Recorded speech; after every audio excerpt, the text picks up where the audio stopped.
नमस्कार दोस्तों, मैं हूं धर्मवीर और आज हम जानेंगे योग दर्शन और योग सूत्र एक ही हैं या अलग हैं।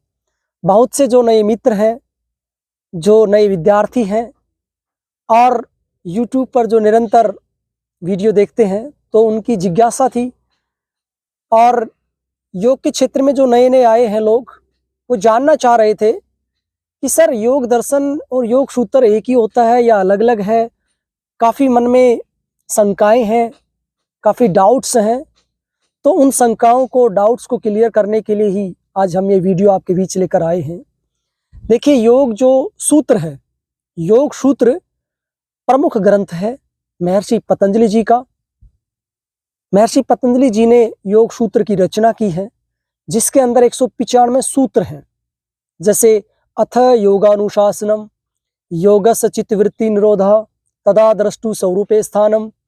इस तरह से 195 सूत्र हैं और 4 उसमें चैप्टर या अध्याय है।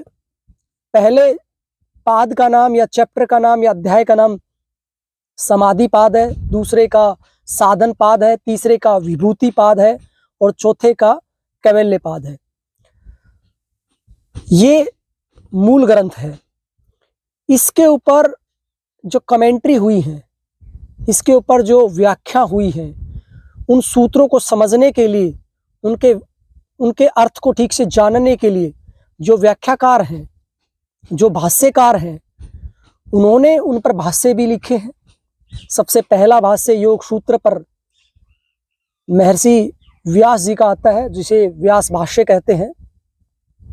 उसमें इन सूत्रों की बहुत ही विस्तृत रूप में व्याख्या मिलती है। तो ये बात हुई योग सूत्र की। योग जो दर्शन है, क्योंकि भारतीय 6 दर्शन प्रमुख हैं, उसमें आपका योग सूत्र यानी योग दर्शन, सांख्य दर्शन, न्याय दर्शन, वैशेषिक दर्शन, पूर्व मीमांसा दर्शन और उत्तर मीमांसा दर्शन या वेदांत, ये 6 दर्शन प्रमुख हैं। तो योग सूत्र जो मूल ग्रंथ है, उसको दर्शनों में भी शामिल किया गया है, क्योंकि योग दर्शन भी अपने आप में एक फिलॉसफी है। ठीक है, योग सूत्र भी अपने आप में एक फिलॉसफी है। और हम ऐसे भी समझ सकते हैं कि योग दर्शन, योग सूत्र में मूल सूत्र है, सिर्फ सूत्र हैं, संस्कृत के 195 सूत्र हैं, और जो दर्शन है उनके अंदर उनकी व्याख्या है या उनकी कमेंट्री है। यानी सूत्र तो है ही, साथ में उनकी व्याख्या भी मिलती है। तो ये मुख्य डिफरेंस है योग सूत्र और योग दर्शन में। और आपके लिए रोचक मैं बता दूं, सूत्र का मतलब फॉर्मूले होता है। जैसे मैथमेटिक्स में फॉर्मूले होते हैं, आपने खूब पढ़ा होगा, a+b का स्क्वायर, a-b का स्क्वायर, a-b का क्यूब, और भी तमाम तरह के फॉर्मूले आपने मैथमेटिक्स में 8वीं 10वीं बार में पढ़े होंगे।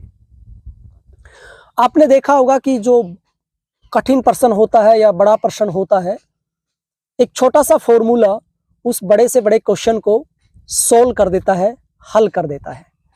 इसी तरह से जो योग के सूत्र हैं, वो जीवन की बड़ी से बड़ी समस्या को हल कर देते हैं, उनका सॉल्यूशन कर देते हैं, या जो भी समस्या है उसका निवारण कर देते हैं।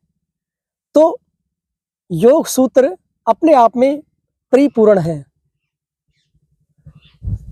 इसलिए आपको जीवन में एक बार अवश्य गुरु के सानिध्य में योग सूत्र अवश्य पढ़ना चाहिए। ठीक है ना। योग सूत्र आपके समझ में नहीं आएगा, क्योंकि बहुत ही गहरा ग्रंथ है, बहुत ही बड़े सूत्र हैं, यानी उनका मर्म बहुत बड़ा है, बहुत ही गहरे सूत्र हैं। और उन सूत्रों को समझने के लिए, उनकी व्याख्या को समझने के लिए किसी अच्छे योग गुरु, अनुभवी योग गुरु की जरूरत होती है। और आजकल विद्यालय और विश्वविद्यालयों में योग दर्शन या योग सूत्र पढ़ाया जाता है, तो आप वहाँ पर भी पढ़ सकते हैं, और साथ में आप किसी अच्छे गुरु के सानिध्य में या उनके निर्देशन में आप योग सूत्र को पढ़ सकते हैं। तो आज के लिए इतना ही। आप सबका बहुत बहुत धन्यवाद। आपका दिन शुभ हो।